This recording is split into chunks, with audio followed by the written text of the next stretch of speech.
Welcome to the Holocaust podcast, and this is class number 16 in the discourse Shlach Lecha Anashim 5672. We are completing chapter 19 in today's class. I think this is the 10th or the 11th class in chapter 19. Okay, so we left off in Friday's class a couple of days ago that we left off the final explanation in the seeing and the sighting of the sounds and the hearing of the sights at the giving of the Torah. That the deeper meaning that he explained was that the main chiddush, the main novelty, was in the hearing of the sights.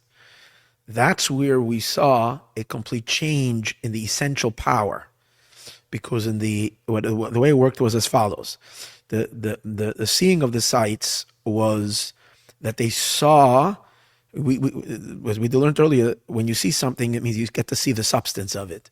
But because we're physical beings, we only see the physical world and the divine and godly forces, the divine elements.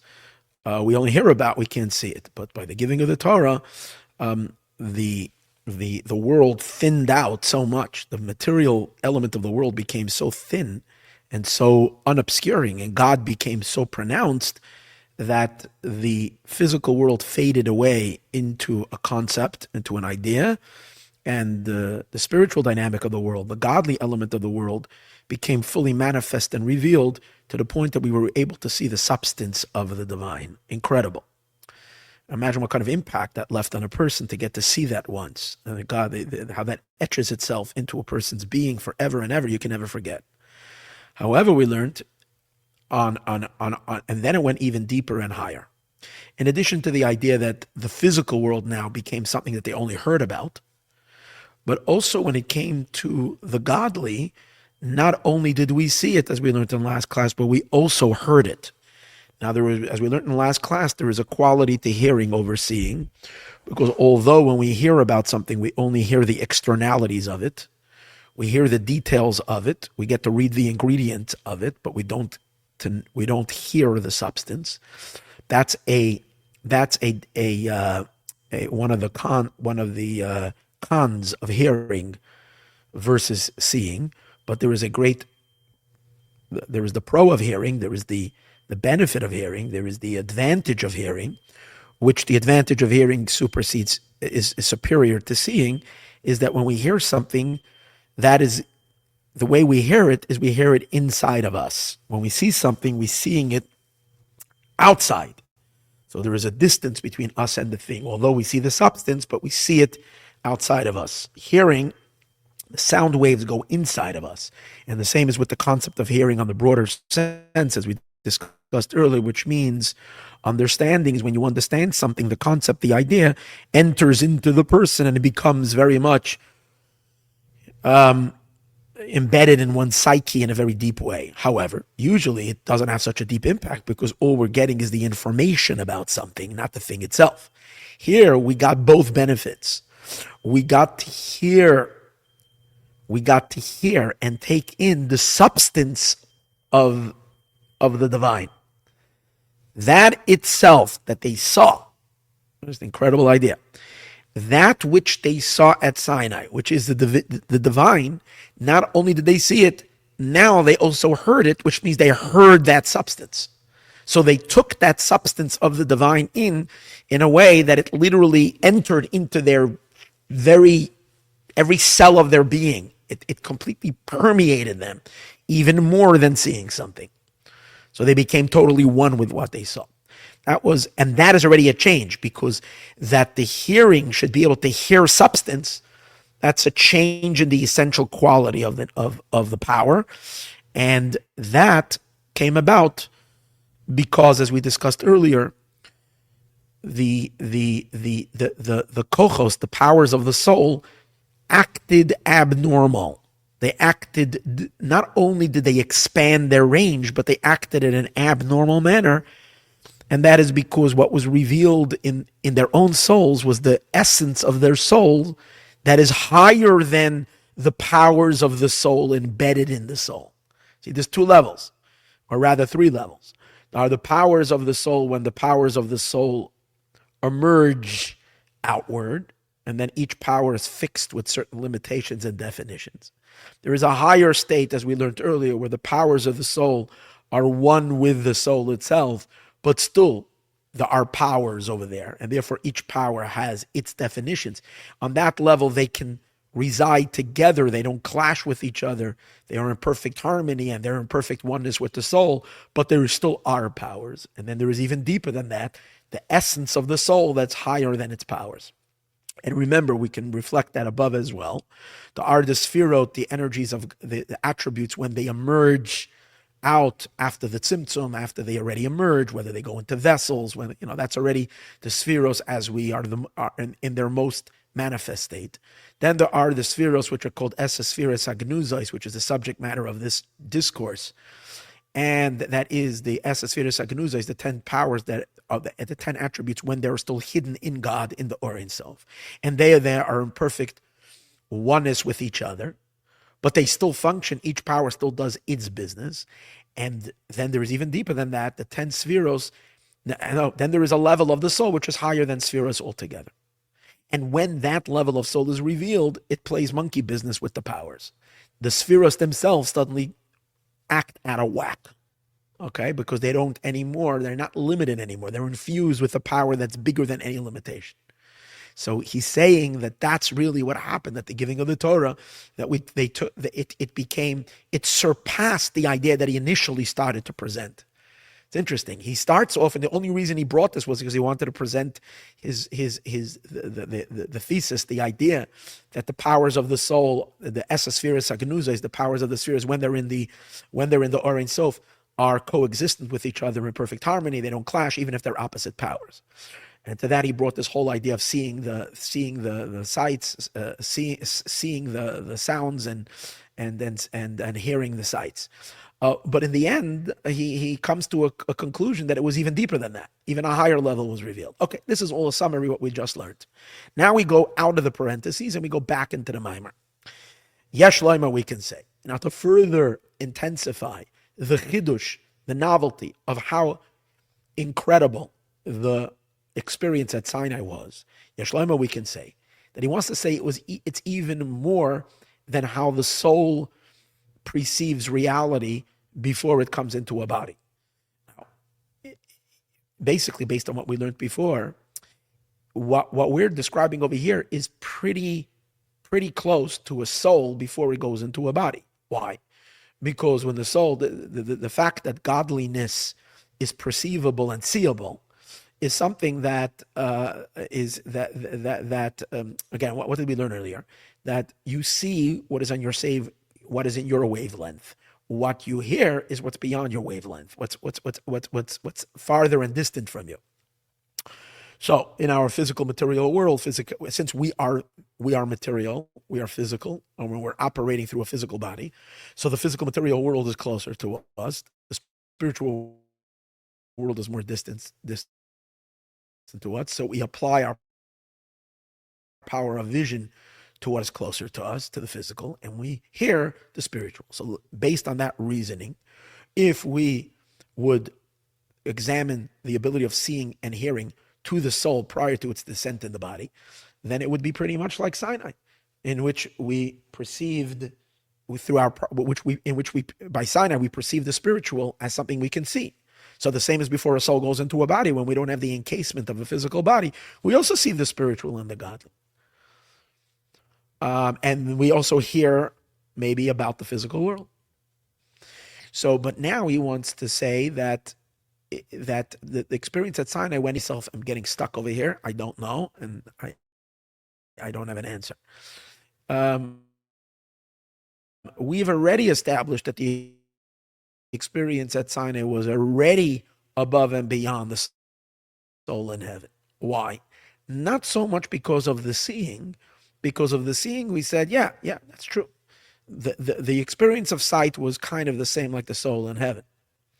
Because the sight of the soul in heaven is it sees the divine, and the sight at Sinai was that they saw the divine.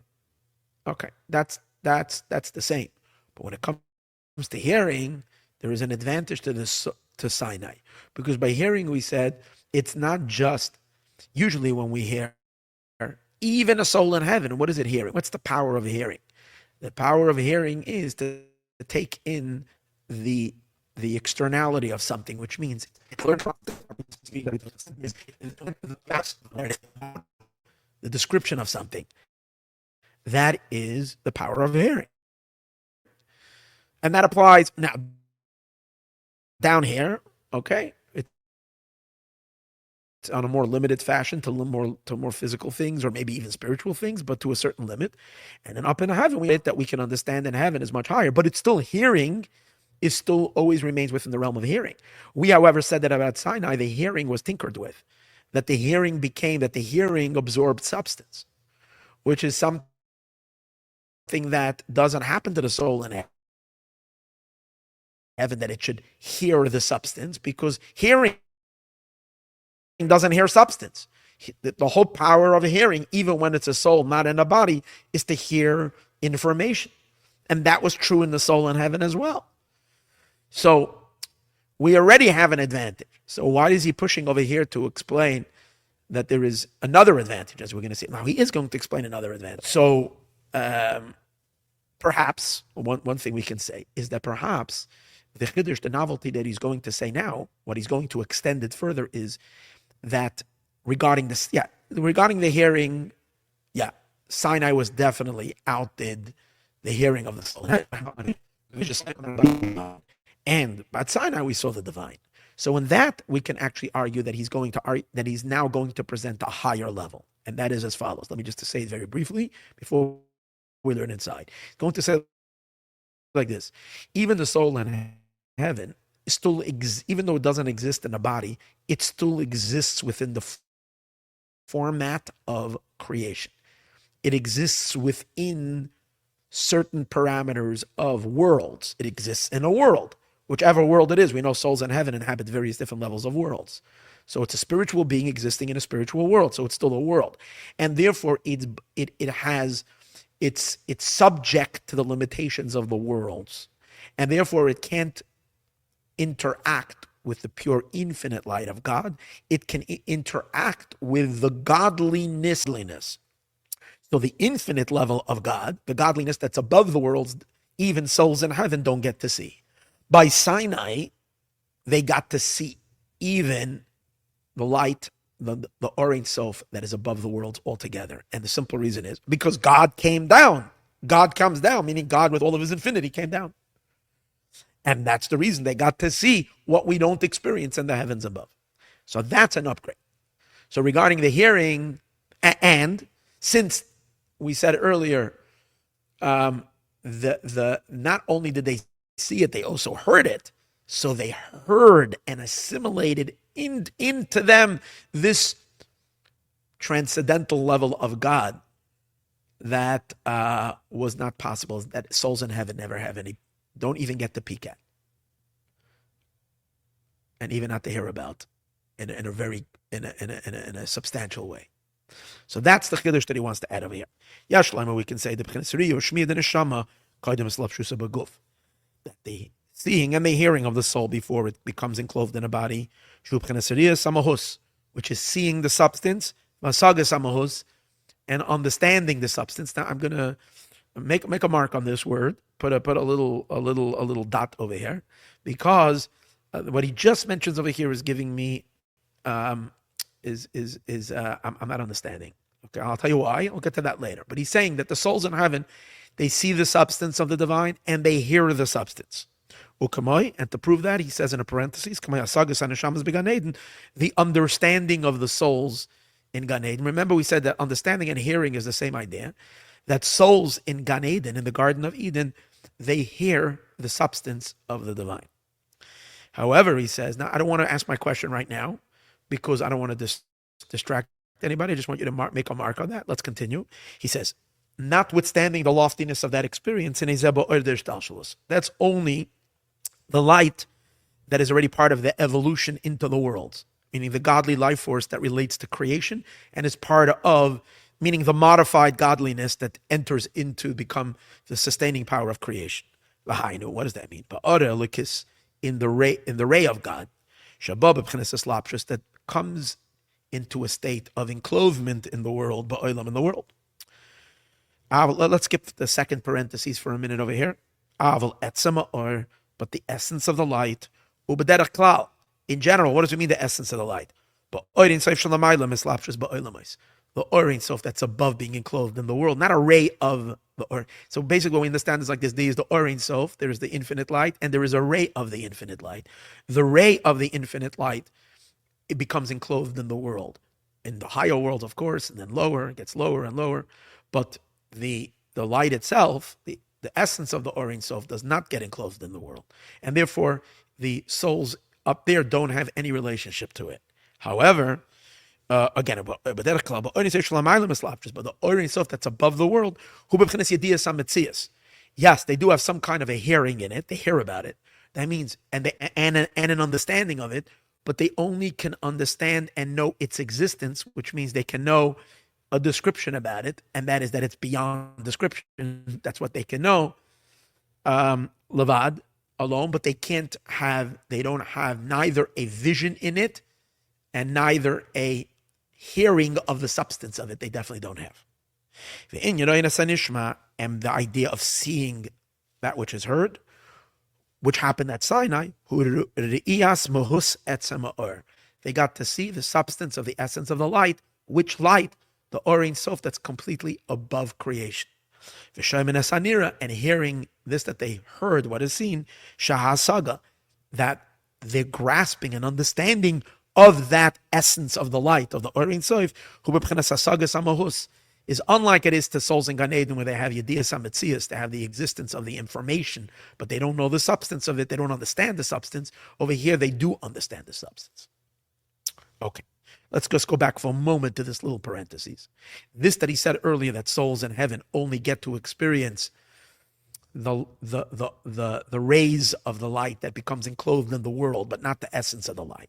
So he's asking, well, we know that souls in Gan Eden, some souls even rise up to the world of Atzilus. And in the world of Atzilus is the substance of the light, not just the rays of the light. Uba Atzilus. And therefore, so how can we say that the souls in heaven don't experience the substance of the Orin Sof when they do have the highest souls do get to see and understand and explore the Atzilus? We can say, this that we say that souls in Gan Eden experience Atzilus light, it's only a ray from the lights of Atzilus. They don't get to see the chesed of Atzilus itself, the gevura of Atzilus, the lights of the 10 spheres, a ray of those lights. Loi be'etzem or, but not in the essence of the light, only in the ray of it. And the reason that is, why the souls, because souls can't handle that. Since the souls were worlds, even the souls of Atzilus that are in Atzilus is still a level of divinity. It's divine. Even the vessels of Atzilus are divine. And since there are souls that are of Atzilus, means that these souls are also divine. So if they're divine, why, and therefore they should be infinite. And if they should be infinite, why can't they experience the essence of the lights of the Sefirot? So he says, based on what it says in Tanya, which is based on what it says in Arizal, that the souls of Atzilus are not part of the vessels. They went out and they exited the vessels, which means a soul can't be a soul and be one with the vessels. If it's one with the vessels, then it's God. It's not a soul. For it to be identified as a soul, so even if it remains in the world of Atzilus, most souls, they're born into the world of Bria, the world of creation. But there are souls whose consciousness is an Atzilus consciousness, but yet there is some bit of separation. Because as he explains over there, they went out, v'nifredu, and became separated, mahakelim, from the vessels. They are like pieces of the vessels that became separated from the vessels. Whatever that means, I'm not going to go into it right now, but as a result of that puts a limitation on them. They can't experience the true infinity of God That means the essence of the light. If they would be part of the vessels, yeah, because the vessels are unified with the lights. The vessels and the lights are unified. If they would be part of those vessels, then they would be unified with the light, and they would experience and know intrinsically the infinite light. But because even these highest souls become separated to a certain degree from the Kalim, as a result of that, they can't experience the essence and definitely can't experience the lights that are above Atzilus, for sure not. And if they do, now doesn't mean they don't have any inkling of it. They do, but that's only the about description, but not the substance of it. By the giving of the Torah at Sinai, not only did they see the substance, they also heard the substance. Okay. The Inyan HaSarvus. Now we go back. That's the end of this parentheses. Now we go back to what we were learning earlier. Those 2 lines before the end of the chapter. The Inyan HaSarvus. And we say that when it happened, Shomin Asanira, when they saw the sights, when they heard the sights, V'royin Asanishma, and they saw the sounds, over here, based on this explanation, we'll understand that not only were we experiencing our powers in their highest possible state as they are embedded in the soul, but actually the soul, the powers of the soul, is coming back to the idea that we mentioned earlier. The powers of the soul were bent out of shape, meaning they were acting contrary to their essential quality of what they are. And primarily, this is not because of the seeing. This is primarily due to the hearing, as we discussed earlier. That the hearing picked up the substance is something that is should not happen under the rules of hearing. And therefore, the Inyan HaSarvus, what we said in the beginning of the Maimer, that the powers of the soul are unified with the soul, and his arvas are mixed with each other. So earlier in the discourse, right at the beginning of, I'm saying earlier in the discourse, we mean in the beginning of chapter 19, we understood the concept of unification and the mixed as one idea. It's the concept of the Spheres Agnuzos, the 10 hidden spheres are completely one with the soul, and that's why they sit together and they're mixed with each other. But now he's going to emphasize, no, the mixing over here is more than, there's one level to be unified, there's another level to be mixed. Mixed over here means where each one acts with the characteristics of the other one. And that's not because of the power, even in its most pristine state. That's because of the power of the infinite that's above the powers, the Ein Sof himself, and therefore it can bend the powers out of shape and to have them do things that are unrelated to them at all. The Inyan HaSarvus, and the idea of the mixing over here, that every power is not fenced, it's not limited, it's not locked into its substance, that it has to behave according to its substance. It's similar to the idea that we said earlier. Remember we said how chesed goes into the vessels of gevura, kindness goes into the vessels of severity, and severity goes into the vessels of kindness, which means they're doing opposite functions than themselves. Which we explained earlier that does not happen because of the koach. This happens because of the simplicity of the source that's higher. Remember we said how Shammai and Hillel can sometimes make the opposite arguments, and that's because they go to Shammai and Eftaliah and their teachers who are completely above the entire trends of thinking of their students. And from that simple place where there is no definitions at all, they can suddenly melt into that simplicity and redefine themselves and act opposite of their own nature. This is more than just unification. Okay. With this, we conclude the chapter. Now, I'm just going to say what's bothering me over here, and I don't have an answer. What's bothering me is that he mentioned regarding the souls in heaven, that regarding the ray, not regarding the essence, regarding the essence, he says the souls in heaven, they only hear about it, but they don't hear the substance. But regarding the ray, they see the substance of the divine, and they grasp and understand the substance of the divine in Gan Eden, the substance of the ray. What's bothering me is that we define the substance of hearing, that hearing means to be able to process information. That's what hearing is. It's not a power that's meant to pick up substance. So if that's the case, even a soul when it is in Gan Eden should not be able to pick up the substance through hearing. Through seeing, yeah, but not through hearing. The only way a power can act contrary to itself is, as he's describing over here, that has to do with the power, with the soul itself above the powers, revealing itself on the powers and bending them out of shape to do completely opposite. But the souls in heaven are not experiencing that. They're functioning as a soul.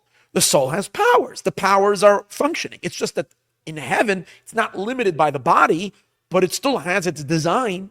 So I can't figure out why he's saying.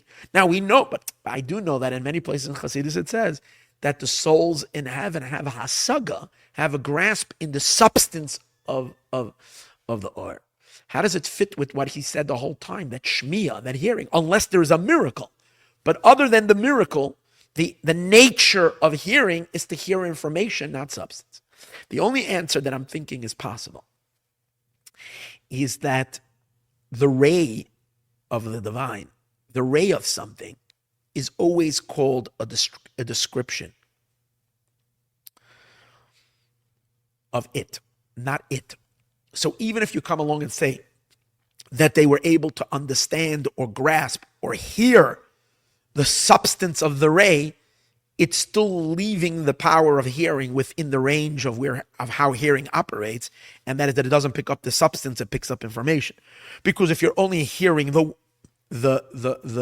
ray of something, means you're not hearing it. It would be something like this: when you hear, you're hearing the substance of a sound wave. But a sound wave is not it. It's a wave that is being emanated by whatever is producing that wave. So that could be the answer. That yes, it's called Asaga Samahus, but the very idea, since he already established and said very strongly that the Hasaga Samahus, the grasping of the substance of the divine, is only in the ray, that's your answer. Since it's only the ray in general is considered the mitzias of God. It's a emanation for us of description, so we can get to know something of the description of God, and not Yediyah Samahus, because Yediyah Samahus in its fullest meaning means to know the substance. Hasaga Samahus means to know the essence of the light. Again, it's not sitting so well in my head, but that's the best I can do to kind of find somewhat of an answer to my question. Kitzer, now let's do quickly his summary as he summarizes chapter 19. It was quite a halvis. And then we have just one small little chapter to a couple of more classes to finish the Maimer, the discourse. Let's do the Kitzer. Abira Inyan and the explanation of the matter. In a Essa Spheres Agnuzos, this is a review of the last probably 11 classes, which were all in chapter 19. In a Essa Spheres Agnuzos, the 10 hidden spheres, hem bepchinas iruv, they are in a state of mixed. Vis achtus, they are in a state of oneness. And remember, we just learned that iruv is actually higher even than Isachtus, the unification. Even though they are substantially opposites, because Chesed is substantially different than Gevura, when they are in a state of essence, she'enam bihizgalus, and therefore they're not in a state of revelation, it's not noticeable their contradictory features. Because they're not in a state of something. They exist in a non-existent state, as we explained many times. And as a result of that, they don't clash with each other. Like we spoke about fire and water, that fire is not hot in its essence and water is not cold. That's why they can unify together. And like very abstract ideas. Remember, we learned that when you go to a class and two students are going to come out with complete different understanding of the class, and they're later going to argue, but as it emanated from the teacher, you don't even notice that there are two understandings. Initially, it's like, looks like they both understand the same thing, but later, as they will formulate it and put it more into words and put it more into life, they will take on a different direction. Like a very abstract idea. aklulim be'etzem nefesh, and like the essential powers that are in our own soul. Again, what was he saying now? Like powers in the soul, because powers of the soul is also just a metaphor, because we're talking about powers in God. So the soul, he's bringing an example, the powers of the soul, when they're in the soul, don't contradict each other. And this is the reason that by the giving of the Torah, they saw the sounds. The seeing was in the essence of the spiritual, which is a very elevated state of seeing. But the main effect over here was the seeing. They heard what is seen. Sagas, they grasped and understood and heard Hamahus, the substance of the divine, which is where the real flip took place, as we mentioned earlier in the earlier classes. And that concludes chapter 19. We have one more chapter, chapter 20, in this discourse. Bez Hashem, tomorrow. Meanwhile, let Mashiach be here now.